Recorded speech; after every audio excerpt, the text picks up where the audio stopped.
समझना। भीष्म पितामह कहते हैं मैंने भी कसम खा ली, विरोधी बनकर ही दर्शन करूंगा, पर आपके खेल में कोई कमी आने नहीं दो। बहुत बड़ी बात एक कह दी, पर तुम दगाबाज हो। मुझ बूढ़े को भी तुमने छला है, धोखा दिया है तुमने मुझे। भगवान ने कहा दादा ऐसा मत कहो, भला मैं क्यों धोखा दूंगा, तुम्हें बताओ। याद है तुम्हें जब युद्ध को लड़ते लड़ते 5-7 दिन बीत गए, दुर्योधन ने कहा हे भीष्म तुम गद्दार हो, तुम्हारे जैसा योद्धा कैप्टन हो, फिर भी पांडव जिंदा रहे। इसका मतलब यह है कि तुम सच्चे मन से युद्ध नहीं कर रहे। भीष्म पितामह ने प्रतिज्ञा कर ली कि मैं सौगंध कर लेता हूं, एक पांडव का सुबह कल वध कर दूंगा, मार दूंगा।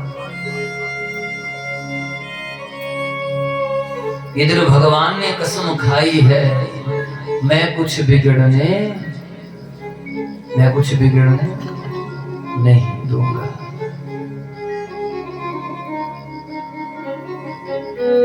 और अर्जुन तो रात को सोया है, भगवान जी को नींद ना आए। भगवान ने पूछा क्या बात है तुम सोए हो?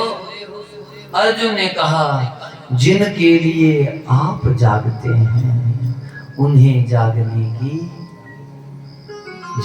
की जरूरत। भगवान ने सोचा इसने तो सब कुछ मेरे ऊपर छोड़ दिया, अब मुझे ही कुछ करना होगा, कोई मुझे युक्ति लड़ानी होगी। आधी रात को द्रौपदी के कक्ष में बाहर पहुंचे, आवाज लगाई अरे द्रौपदी बाहर। आधी रात है, 2:30-3 बजे का समय होगा। द्रौपदी ने एक बार भी नहीं पूछा क्यों, तुरंत बाहर आ गई। क्या बात है, कि बात क्या है, चलो मेरे साथ। कि चलो आधी रात को चले। और भीष्म पितामह के जो शिविर था, पांडाल था, उसके बाहर पहुंचे। रिमझिम बरसात हो रही थी, द्रौपदी का जूता गारे में फंस गया। भैया मेरा जूता गारे में फंस गया, अरे दूसरा भी निकाल। देखो ये कैसे हैं, हमारे प्यारे मोहन का तो क्या कहना। द्रौपदी का जूता गारे वाला अपनी रेशमी काली कमली में लपेटकर काख में दबा लिया। अरे इनसे प्रेम करके तो देखो, ये तो जूते भी उठाने को तैयार हैं। इन जैसा ना कोई है ना कोई होगा। अंदर जा, और जब तक दादा आशीर्वाद ना दे दें बाहर मत आना। भीष्म पितामह ने दुर्योधन की घरवाली भानुमति को बुलाया था, आ जाना आशीर्वाद दूंगा। अच्छा भानुमति ने पड़ोसों से सलाह कर ली, ससुर जी बुला रहे हैं। पड़ोसों ने कहा तेरा दिमाग खराब है, आधी रात को पागल है, बेइज्जती हो जाएगी, इस तो सुबह जाऊंगी जो सूरज निकलेगा। लेकिन कन्हैया आधी रात को ही चालाकी कर गए। जब चूड़ियों की आवाज हुई, पायल की झनकार बजी, भीष्म पितामह समझ गए लगता है भानुमति आ गई। आंखें तो बंद हैं, दोनों हाथ उठाए आशीर्वाद दिया, अखंड सौभाग्यवती भव, अखंड सौभाग्यवती भव। जैसे ही आशीर्वाद दिया, द्रौपदी ने घूंघट उठाया। दादा दिन में कसम खाई है एक को मार दोगे, अभी कह रहे हो अखंड सौभाग्यवती भव, बताओ वचन कि कौन सा सच होगा, दिन वाला या रात वाला। भीष्म पितामह के तो पांव के नीचे से जमीन निकल गई, तू कहां से आ गई? ये तो तू सोच ही नहीं सकती, इतनी ताकत तेरे में नहीं है। जरूर तेरे पीछे किसी का बल है। बाहर जाकर देखा द्योढ़ी का दृश्य निराला था। जब बाहर गए तो देहुड़ी का दृश्य निराला था। द्रौपदी के जूते संभाले, खड़ा वो मुरली, खड़ा वो बंसी, बंसी वाला। जब बाहर जाकर देखा, अरे जूते पकड़ करके देहली के पास खड़ा था। भागने लगा, जूते गिर गए।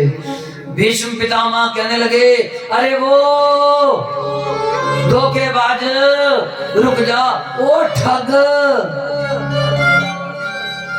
तुझे ठगने को मैं ही रह गया था बुड्ढा, मुझे ही ठगना था।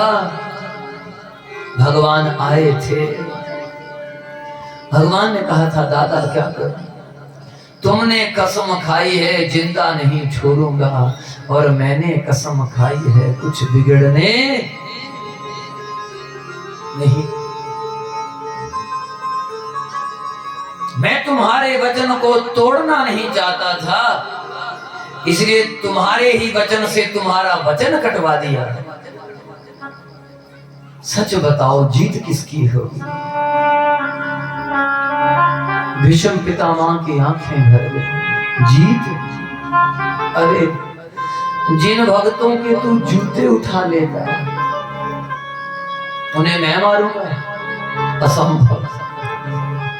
मेरे जैसे लाख करोड़ योद्धा भी आ जाएं तो भी पांडवों का कुछ बिगाड़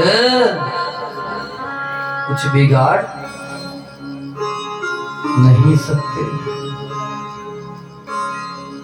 लेकिन सुन, कसम मैंने भी तेरे चरणों की खाई है।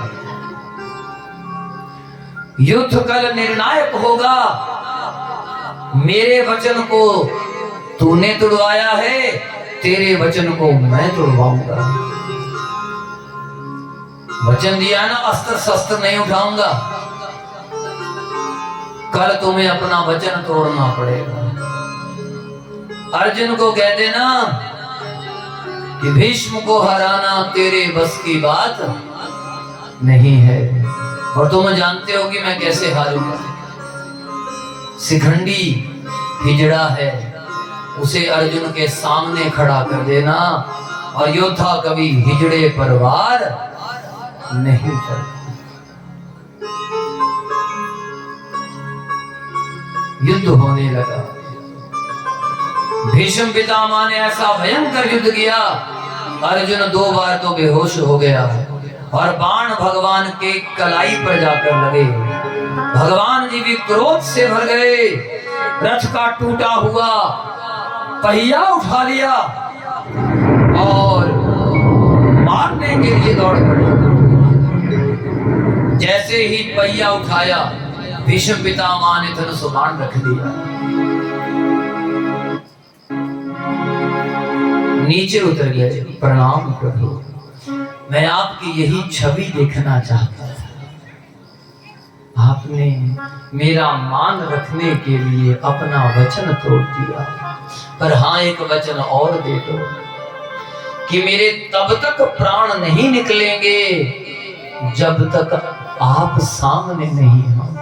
मैं प्राण नहीं छोड़ूंगा। सैकड़ों बाण लगा है भीष्म पितामह को, आज भी कुरुक्षेत्र में बाण गंगा प्रकट है भैया।